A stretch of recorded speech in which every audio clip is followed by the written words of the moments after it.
Your Highness, Your Excellencies, my lords, ladies and gentlemen, it's a great privilege to be here and to speak to all of you. And I would like to start with thanks. With thanks to Her Highness for inviting me to be one of the 3,000 today. And to come here not only to talk, but first of all to listen and to learn. Because education is forever and for everybody. And I'm looking forward learning and coming out today from this door a bit wiser man. Thank you very much, Your Highness.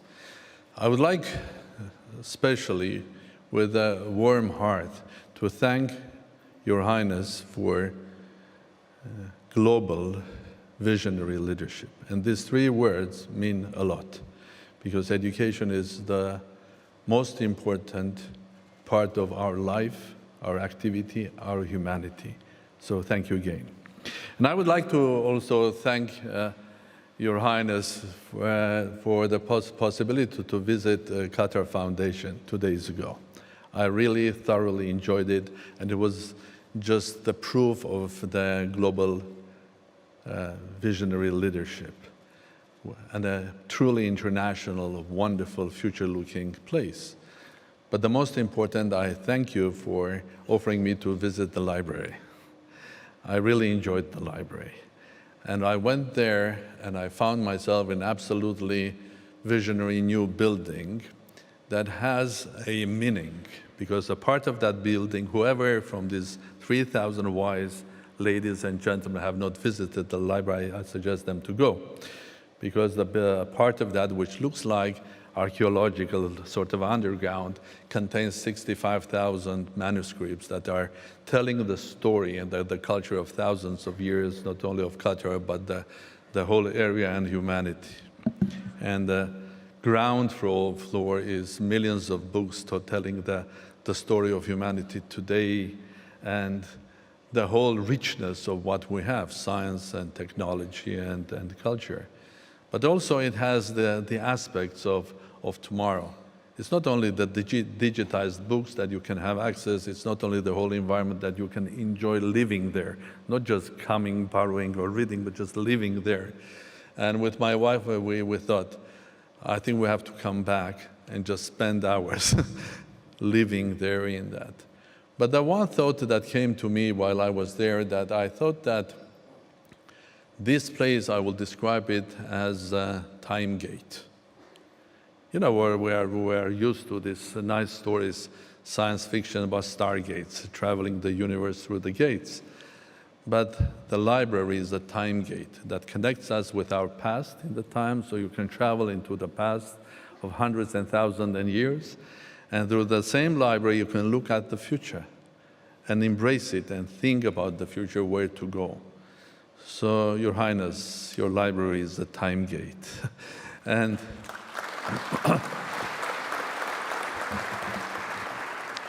of course, when you are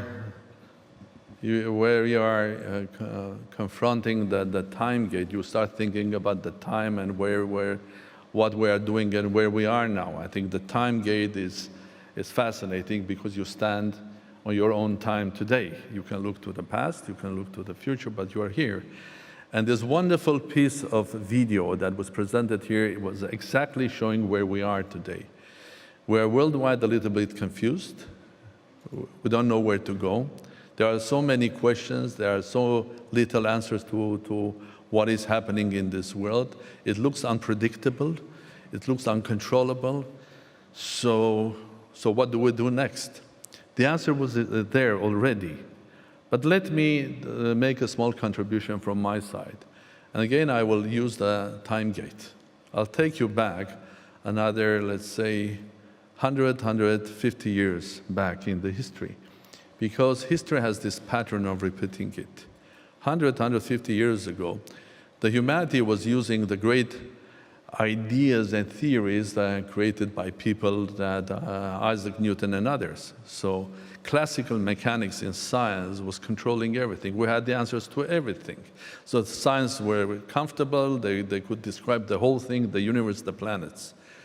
But then occasionally situations and research started when especially they started going into the deep in the universe, or deep in the smaller scale in the atom and elementary particles. It looked like we have a confused situation. The classical mechanics couldn't explain what was happening. It was absolutely confused. And when I compare the story 150 years ago in science with today, this is much bigger, much scaler, but it's the same story. And I think scientists were confused. Of course, most of the scientists were also teachers at big universities that were confused as well what to teach to their children because there are so many questions unanswered. And the answer came to itself. The human genius, in the name of Albert Einstein, Paul Dirac, Heisenberg, people that created the theory of relativity and the quantum mechanics. It's not just a theory or a discovery. It's something that basically changed the whole approach, the whole philosophy and the logic, how do you approach things. But things that could be described as simultaneous in the smaller scale, in quantum world, you have to change your whole thinking.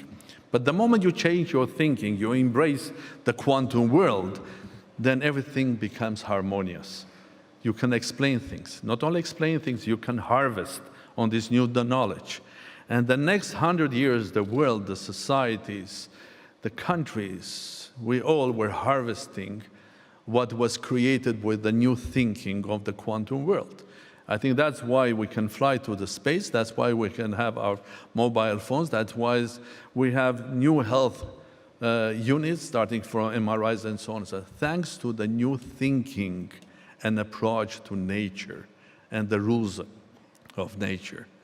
So 100 years ago, we had the similar situation. Confused, didn't know what to do, more than 100 years ago. Then a new approach, the human genius, put everything intact.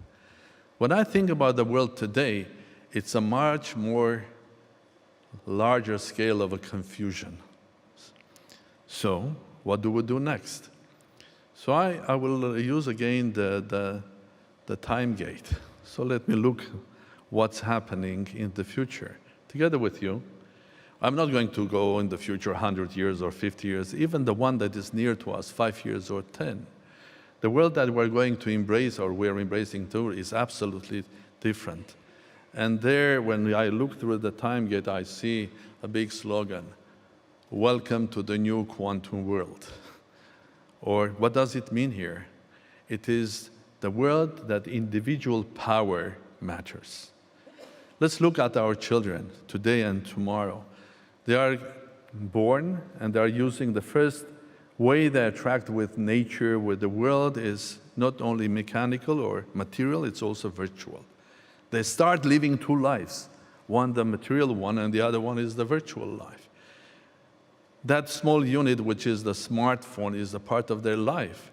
The first way of communication is not the letters, it's an icon. We go back 2,000 years to the Egyptian icons, hieroglyphs, because they find their way just pushing it in. And they find out that the book, the first book really is the iPad, and the normal book for them is a sort of a broken iPad. It doesn't work. You try to push things and to get what you want, it doesn't work.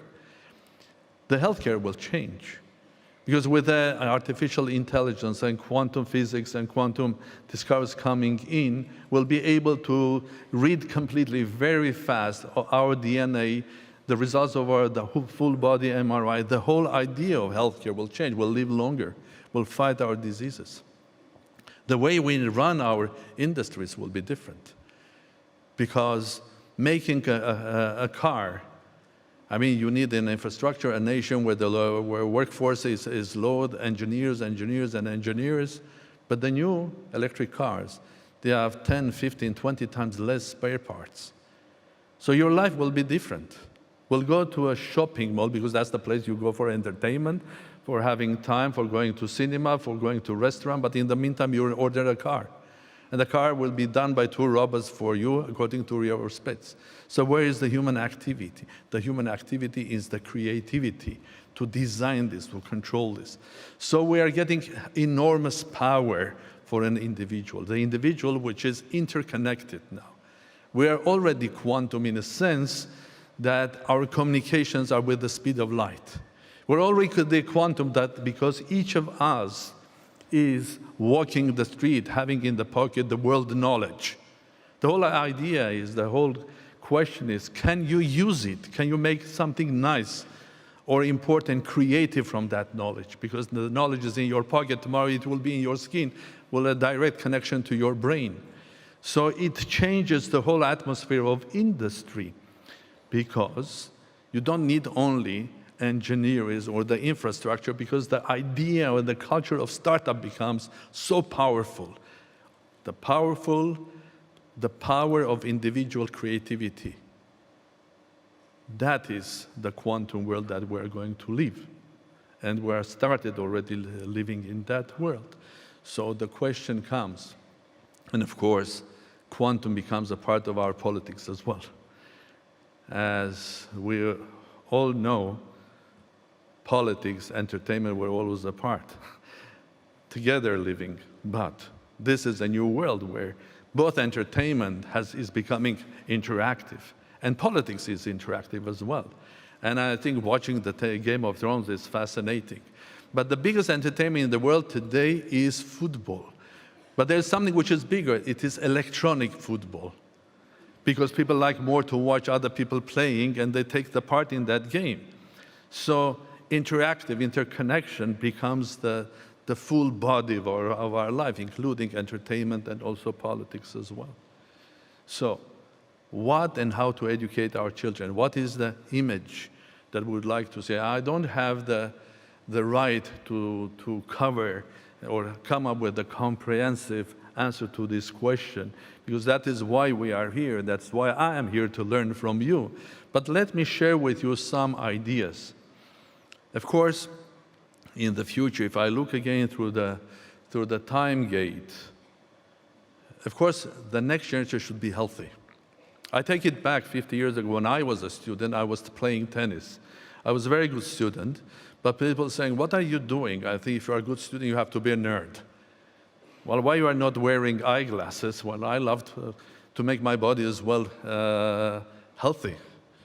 Well, unfortunately, with my job, I don't spend much time on it these days, and you can see that, but I'm going to go back, and I promise to you. But the next generation is to be healthy, first of all, physically healthy. They have to be also, it's not only, some people say you are what you eat, or you are what do this or that. It's a comprehensive altogether. The next important thing is that in order to educate people, we have to accept giving them the knowledge, the way to attract them here. I think education has to have one important function. I'm asking you to add to it. Education has this great mission to find the talent. Because every child is born with a talent, maybe one or two. I mean, you cannot educate Bach writing music. He was born with that. But you have to create the right environment and to support the talent. So every child, be that a carpenter, and I take this opportunity to congratulate with a great achievement, Larry. So this is as great as the music of Bach or Beethoven. And so the task is probably to find the talent, and it's not easy, because it's not easy, we all know, even in our families, to find. It needs passion, it needs love, it's not hard work to find that. So that's one aspect that I think it's important for children, to find their talent. The second one that I would like to add to your discussion is that even if you are successful, you are talented, you are powerful, should not ever forget that, of course, there are millions and millions of talented people around you worldwide, but there are another hundreds of millions that are deprived, that don't have access to the same technology, data, information as you have. So never forget about others, because the same geniuses are not born in rich places. They can be born in a small village, somewhere unknown. So there is a duty to always remember about them. And the third point that I would like to add is that the new the new driver of our life, the young lady or the young man, of course, have to believe in themselves. They have to believe that you can be a startup and you can be successful, because this is a time of startups. This world is a startup because we are starting from scratch, and we're engaging in a new world, which is this quantum world, the world of not only the fourth industrial revolution, but a world that everything is rapid. But again, the same thing, because rapid is also very, very fast. It's very fast, interactive, interconnected.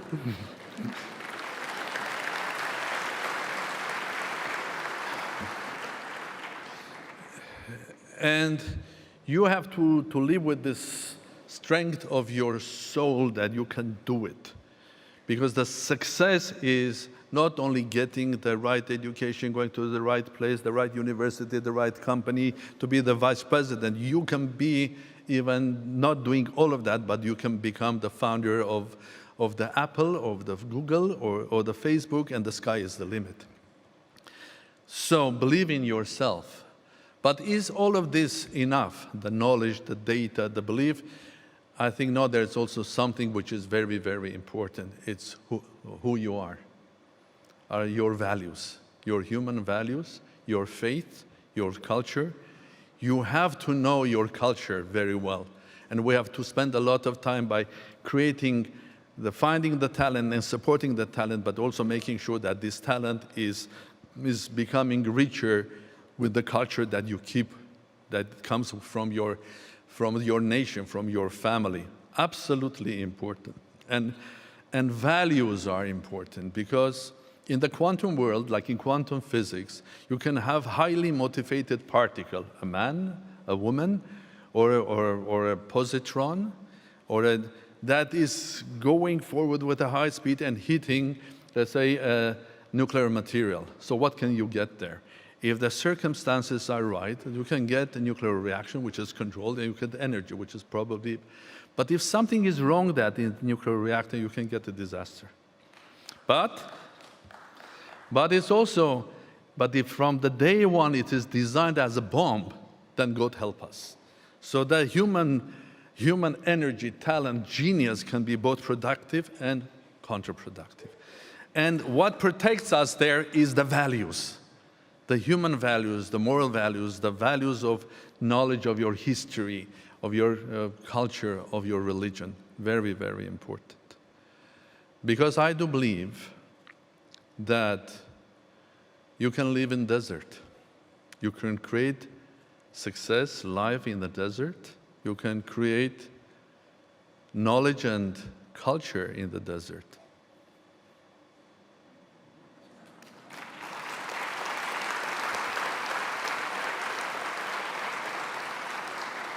But you cannot create life, success, knowledge in a moral and cultural desert.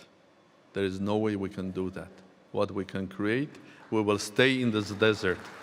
If we don't support our education, our knowledge, our energy with morality and values. And with this, I would like to wish all of you success, and again thank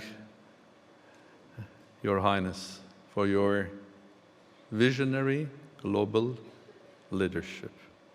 And I'm here to learn, because we are a young world, and the definition of being young in my system is not how old you are or how many years you have lived. You can live 20 years and you can be very, very old. But you can live 80 years, 90 years, 100 years, still young. And in my system, the definition of being young, if you live every day by learning something, if you live every day by teaching something or creating something, the moment you stop learning and innovating and creating, then you die. Maybe you will continue living physically, but you will die as a human being. So I see here in Qatar a young nation, and I see an audience who is young. So I wish everybody many, many years of young, nice, healthy life. Thank you very much.